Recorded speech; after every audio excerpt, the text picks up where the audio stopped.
Os últimos resultados anuais da Coca-Cola parecem muito bons no papel, mas a reação do mercado conta uma história um pouco diferente. Nesta análise, a gente vai mergulhar fundo para descobrir o que esses números bilionários escondem e quais são os verdadeiros desafios que a gigante das bebidas está enfrentando agora. Bom, para começar, a companhia reportou uma receita impressionante, quase 48 bilhões de dólares em 2025. É um número que, mostra a escala e o alcance global da marca. Um resultado que, à primeira vista, parece ser ótimo, sem questionamento. E é aqui que o quebra-cabeça começa a se montar. Apesar dessa receita gigantesca, a reação do mercado foi, na verdade, de decepção. As ações chegaram a cair. Analistas apontaram um cenário mais desafiador.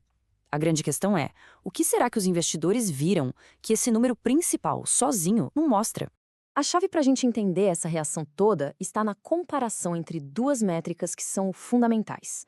De um lado, o crescimento da receita, e do outro, o crescimento do volume, ou seja, a quantidade de produtos que a empresa realmente vendeu. É aqui que a história começa a se desenrolar de verdade. A receita total para o ano cresceu 2%. Ok, é um crescimento modesto, mas ainda assim é crescimento. A empresa faturou mais em 2025 do que em 2024. Mas como ela conseguiu isso? E aqui está o outro lado da moeda, e é um balde de água fria.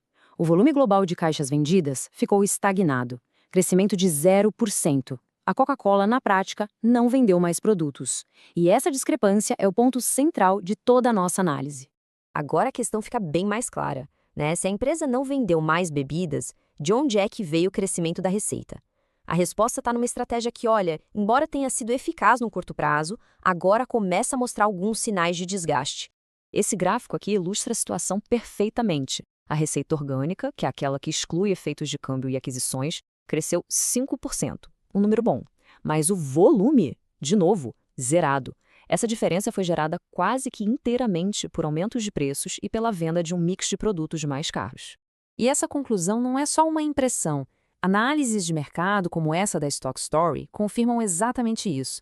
A principal alavanca de crescimento da Coca-Cola foi subir os preços, e não exatamente conquistar mais consumidores. O efeito prático dessa estratégia já dá para ver. Em mercados maduros e muito importantes, especialmente na América do Norte, os consumidores estão bem mais sensíveis aos preços. A inflação que se acumulou nos últimos anos fez com que muita gente começasse a procurar opções mais em conta, e isso, claro, pressiona o volume de vendas da Coca-Cola.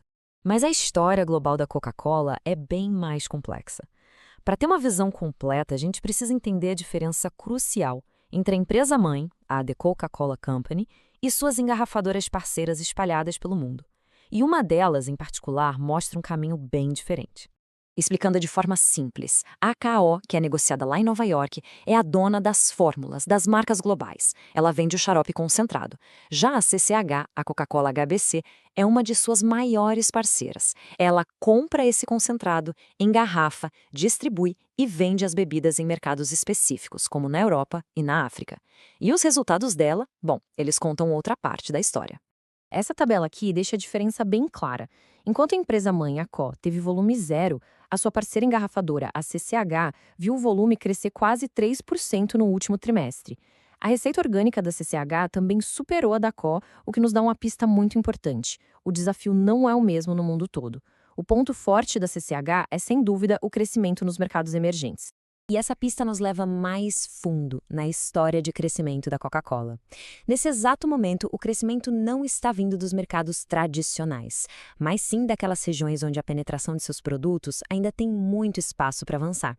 Os dados da CCH confirmam essa tendência de um jeito gritante. O lucro operacional nos mercados consolidados caiu. Nos mercados em desenvolvimento, cresceu de forma saudável. Mas o destaque absoluto, disparado, está nos mercados emergentes, com um salto de mais de 23%. É aqui que está a verdadeira força. Os números específicos só confirmam essa tendência.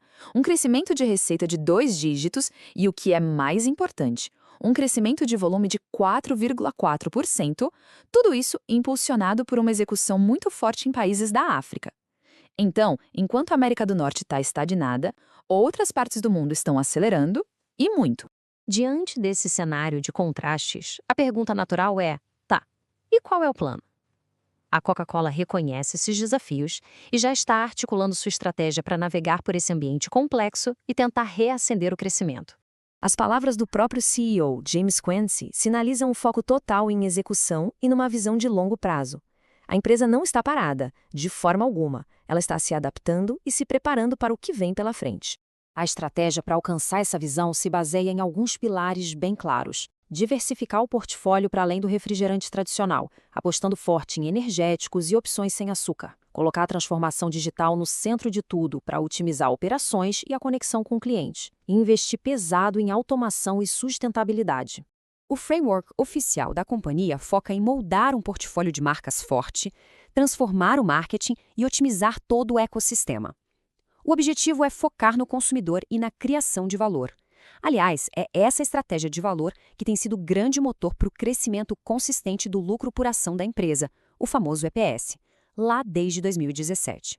E com base nessa estratégia, a empresa já projeta suas metas para 2026. A expectativa é um crescimento da receita orgânica entre 4% e 5% e um crescimento ainda mais forte no lucro por ação comparável, de 7% a 8%. Ou seja, eles querem manter essa trajetória de entregar resultados sólidos para os acionistas. E tudo isso nos leva à conclusão da análise, onde a Coca-Cola se encontra numa encruzilhada estratégica fundamental, enfrentando forças que podem, de fato, redefinir seu futuro.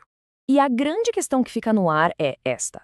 A estagnação de volume nos mercados desenvolvidos é só um reflexo temporário da inflação de um ciclo econômico mais apertado?